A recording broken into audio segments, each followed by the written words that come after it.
বিসমিল্লাহির রহমানির রহিম আলহামদুলিল্লাহ ওয়াসসালাতু ওয়াসসালামু আলা রাসূলিল্লাহ।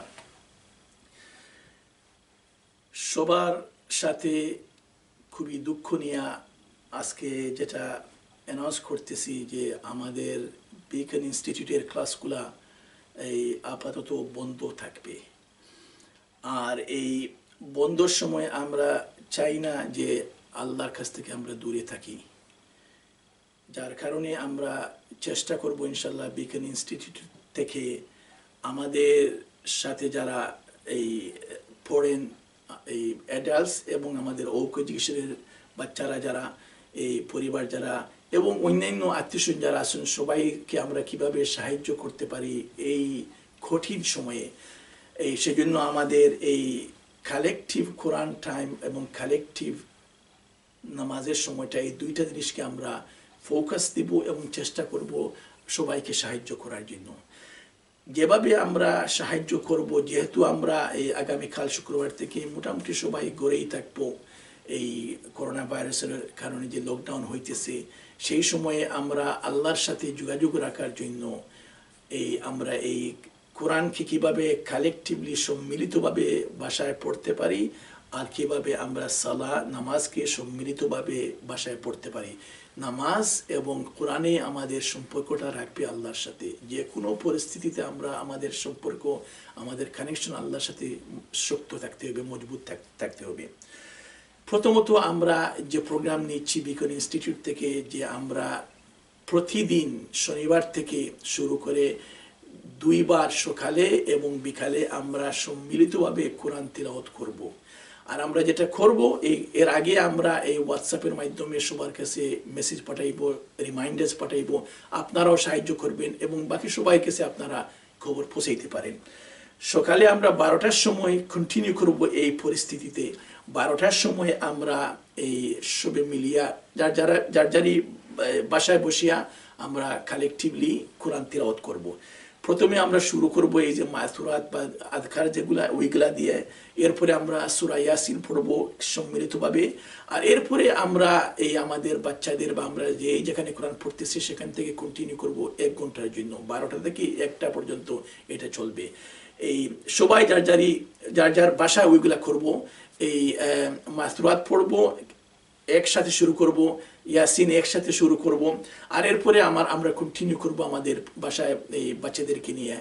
এই সম্ভবত সহজ হইবে যে ওই যে শেষের 10 সূরা আছে ওইগুলাকে এই সম্মিলিতভাবে তিলাওয়াত করা এবং অন্যান্য হিফজ যেগুলো আছে ওইগুলাকে আমরা রেগুলার ডেইলি এই চর্চা করা।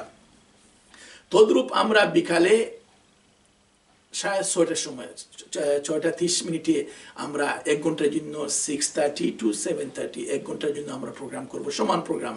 মাগরিবের নামাজ পড়েই আমরা শুরু করব, রিমাইন্ডার পাঠাইব হোয়াটসঅ্যাপের মাধ্যমে সবাইকে। আমরা একসাথে যদি সবাই বসে যাই বাসাতে, এরপরে আমরা মাসুরাত বিকালের আযকার যেগুলো পড়ব, সূরা মুলক একসাথে পড়ব। আর এরপরে আপনারা এই সবাই বাচ্চাদেরকে নিয়ে এই হিফজ বা তিলাওয়াত রিভিশন করবেন। 1 ঘন্টার ভিতরে এই সব প্রোগ্রাম শেষ হয়ে যাবে। এই 2টা সময় 2 ঘন্টা ডেইলি যদি আমরা কালেকটিভলি একটা রুটিনের মাধ্যমে একে অন্যকে উৎসাহিত করে আমরা যদি করতে থাকি, তাহলে ইনশাআল্লাহ আমাদের সম্পর্ক, আমাদের কানেকশন আল্লাহর সাথে এই শক্ত থাকবে ইনশাআল্লাহ।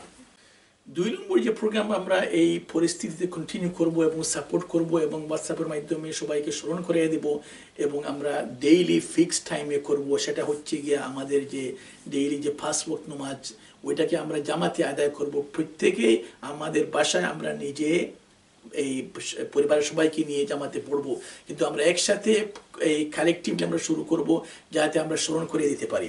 সেই জন্য আমরা ফজরের নামাজ 5:15 জামাত শুরু করব, জোহরের নামাজ 1:15 জামাত শুরু করব, আসরের নামাজ 4:45 জামাত শুরু করব, মাগরিবের নামাজ 6:21 জামাত শুরু করব, আজান 5 মিনিট আগে এবং ওইটা ডেইলি 2-1 মিনিট করে বাড়বে।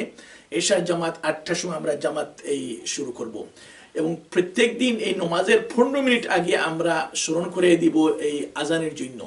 তো আজানটা হইবে এই 5টার সময় ফজরের আজান, এই জোহরের আজান হইবে 1টার সময়, আসরের আজান 4টার সময়, মাগরিবের আজান 6টার সময় 6:16 আর ঈশার আজান হবে 7:45। তার অর্থ হচ্ছে না যে মানে এই মসজিদে কোন সময় আজান হচ্ছে, মসজিদে তার আজান চলবে, ওই টাইমটা শুধু আপনি আমি আমাদের বাসায় আমরা আজান দিব।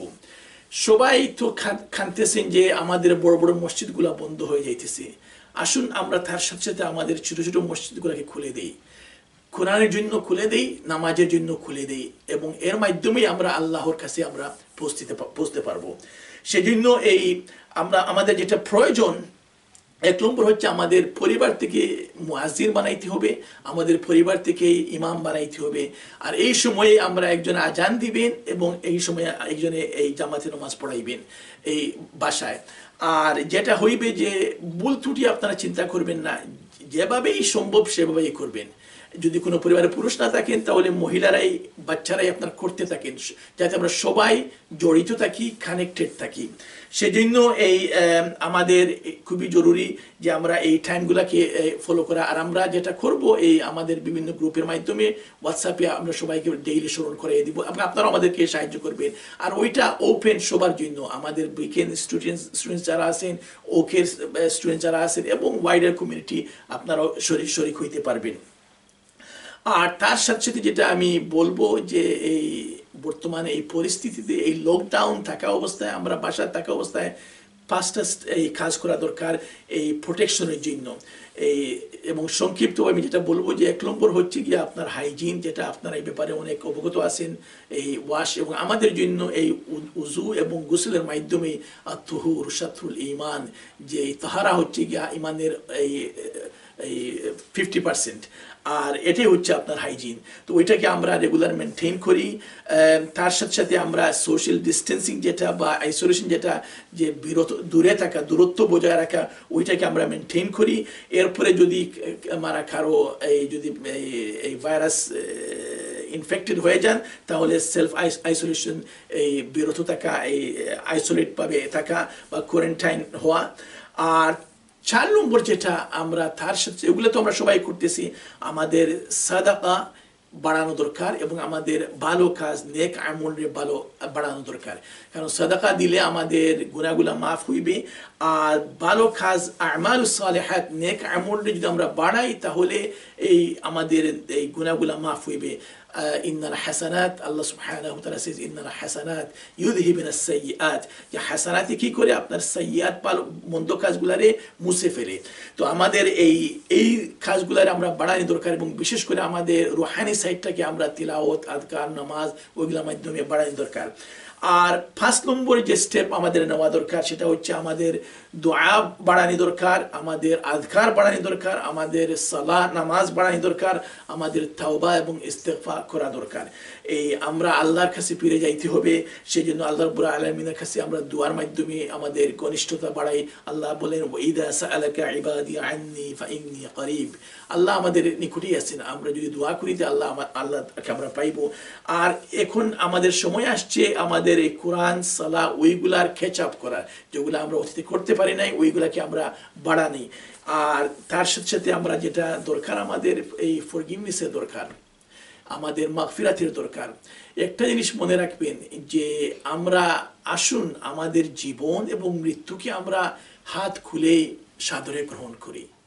যদি আল্লাহ রাব্বুল আলামিন আমাদেরকে জীবন দেন তাহলে আমরা হাত খুলে সাদরে গ্রহণ করি, আর যদি মৃত্যু দেন তাহলে আসুন আমরা হাত খুলে সাদরে গ্রহণ করি। আল্লাহ রাব্বুল আলামিন বলেন তাবারাকাল্লাযী বিয়াদিহিল মুলকু ওয়া হুয়া আলা কুল্লি শাইইন কাদির আল্লাযী খালাকাল মাউতা ওয়াল হায়াতা লিয়াবলুয়াকুম আইয়ুকুম আহসানু আমালা।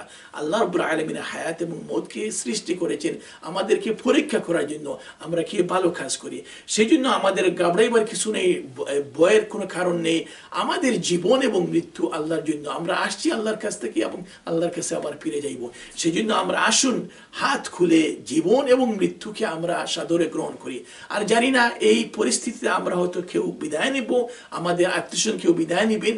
আর এটাই দোয়া করি যে যদি কেউ কারো শেষ মুহূর্ত এসে যায়, যেহেতু আল্লাহ বলেন এই ইদা জা আজালুহুম লা ইস্তাখিরুনা সাআতান ওয়া লা ইস্তাকদিমুন, যে আজাল যখন এসে যায়, মানে আমাদের মৃত্যুর সময়টা এসে যায়, তখন ওইটাকে বিলম্ব করা যাবে না, ওইটাকে এই আগুয়ে নিয়ে আসা যাইব না। ঠিক যে সময় আল্লাহ নির্ধারিত করেছেন সেই সময় আমাদেরকে বিদায় নিতে হবে। সেই জন্য আসুন আমরা এই আমাদের জীবন এবং মৃত্যুকে সাদরে গ্রহণ করি, আর আমরা দোয়া করি যে আল্লাহ আমরা সবাইকে এই রক্ষা করার জন্য বিভিন্ন দোয়া আপনারা পড়তেছেন, আল্লাহুম্মা ইন্না নাউযু বিকা মিনাল বারাসি ওয়াল জুনুনি ওয়াল জুযামি ওয়া মিন সাইয়্যিল আসকাম বিসমিল্লাহিল্লাযী লা ইয়াদুররু মা ইসমিহি শাইউন ফিল আরদি ওয়ালা ফিস সামাই ওয়া হুয়াস সামিউল আলিম আউযু বিকালিমাতিল্লাহি তাম্মাতি মিন শাররি মা খালাক। আসুন আমরা কোরআনকে তিলাওয়াত করি, নামাজ পড়াই, ভালো কাজ বাড়াই ইনশাআল্লাহ। আর শেষে এটা বলবো যে আমরা চেষ্টা করবেন একটা ফ্যামিলি সাপোর্ট গ্রুপ টিম বা গ্রুপ সৃষ্টি করার জন্য, আর কমিউনিটি সাপোর্ট এই টিম করার জন্য। ফ্যামিলি সাপোর্ট ফ্যামিলি সদস্যদেরকে সাহায্য করার জন্য, আর কমিউনিটি সাপোর্টের জন্য কমিউনিটি একটা টিম, এই হোয়াটসঅ্যাপে হোক আর যে কোনো মাধ্যমে হোক, আমরা যাতে একে অন্যকে সাহায্য করতে পারি। আসসালামু আলাইকুম ওয়া রাহমাতুল্লাহি ওয়া বারাকাতুহু।